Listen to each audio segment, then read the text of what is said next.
Okay, so we finished off the previous video discussing that having a goal makes the Gemara important, makes the details important, because I have a large picture goal that I'm trying to get to. Now, there's another very important point about a goal. Now, and that is when you have a goal, it's the gasoline for motivation. It's going to keep you motivated. Imagine a guy is going to climb Mount Everest, 29,035 feet. It'll take him days to do. And he's going to work. What's pushing him? Every single, consciously and subconsciously, he's pushing towards the goal because he wants to reach that goal of getting to the peak. Now that's driving him. Imagine you come up to him and say, I have some nevuah, and I know you're not going to get there. I know in 4 days from now, you're not going to get there. There's going to be a snowstorm. You're never going to make it. So what's going to do? That's going to, boom, his motivation's gone because his goal's gone, right? He knows he's not going to reach his goal. Forget about his motivation. He's going to finish his motivation. It's gone. So that's another big point of having a goal. So we see the importance, but you have to be clear about your goal. Just this morning, I was sitting in Koil learning, and the guy beside me goes, "Oh, Baruch Hashem, I finished the perek." So I said, "Wow, Mazel Tov, very nice. You finished the perek." And I turned to him, I say, so what's your goal? So he says to me, well, yeah, I finished the perek, and my goal is to finish the Masechta. So I say to him, oh, so when you finish the Masechta, if you know very, very little from the Masechta, are you going to be happy? Is that going to make you feel satisfied?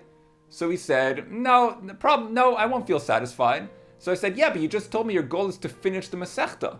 It's like a guy who takes a boat and he's going to cross the canal. He crosses the canal, and while he's crossing the canal, he wants to get to the other side. He takes a fishing net and sticks it in the water and sort of drags it along as he's going. So he gets to the other side of the canal. He picks up the fishing net and he says, I only got 2 fish.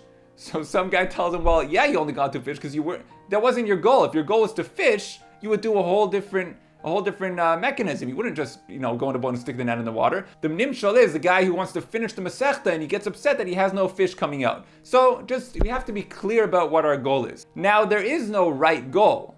Yeah, there's no correct goal. Everybody is different.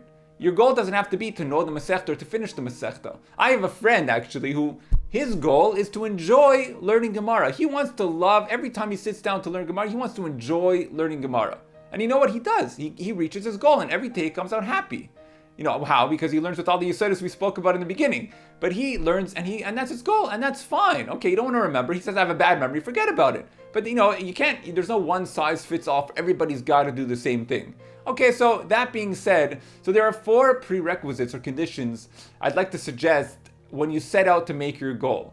Number 1, very important, it has to be defined. A guy comes to the beginning of his mind, he sits down, Maseches Baba Basra, he says, I want to know as much as I can. We talked about this. I want to know as much as I can. So he's never going to get to his goal because when did he get there? You can always know more. And another point is that it's not measurable. You can't measure how much success he had. When he finishes the Masechta, you say, okay, what percentage did you reach your goal? So you want to know what to say because, I don't know what percentage, because it's not defined. So one point is it has to be defined. It's very important. And when it's defined, you're able to measure your success. Number 2 is it has to be time bound, right? You have to have a time limit on it. If a guy says, I want to know Shas, my goal in life is to know Shas. So you say, well, by when? So he says, I don't know, eventually. Well, eventually will probably never come. So number 2 is it has to be time bound. Number 3 is it's a sore one. It's got to be realistic. It's got to be realistic and attainable. What does that mean? We have she'ifas. We want to know everything, right? You want to know everything. You want to know Shas. You don't want to not know anything. But in a sense, I came to realize that, for me at least, you have to cut your losses. Now, it doesn't mean you're going to want to forget things when you're learning. I'm not going to sit down to a Gemara and say, that I don't want to remember. But you have to make your goal focus, and this is what we spoke about, making small, attainable goals and realistic goals. You have to make things attainable and realistic, and mainly you'll be successful, and you know what? You can build on that. We'll speak about in the next video about some examples of small goals that you can make, and then once you reach that goal, you feel good, and then you can slowly build on that and more knowledge. But if you tafas the meruba like tafas, you're not going to get everything. So that's another big thing, is be realistic with your goals. And number 4 is it has to interest you. You got to be interested in it. I know a guy who he sits in the base measures. This guy's a good guy, big masmid. Yeah, but he's like a little kid, a little kid who he wants to be everything. A little kid, he can be a fireman, he can be a policeman, he can be everything. And slowly, as he grows older, he realizes that he's not going to be a pilot and a fireman and a thing. So this guy's the same way. He sits at the bench and he sees one guy. This guy's memorizing the whole Masechta Shakla V'Tarya. So he says, oh, I got to do that. Then he sees another guy. These are all real people. There's another guy who, he knows Mishnayos. The guy's been learning Mishnayos for 20 years, and he has a massive Chazar system. He knows Mishnayos like very, very well. So he says, oh, I got to know Mishnayos. And then there's another guy who's writing Kuntersim. This guy, he loves, taking all the Gemaras and coming out. He's a very halacha l'maisa type of guy. So he writes Kuntersim, and he puts out, very, very nice, puts out little Kuntersim. He says, oh, I can do that. So this guy, he's not clear on what speaks to him. He wants to do everything. So you have to, the goal that you set for yourself has to interest you.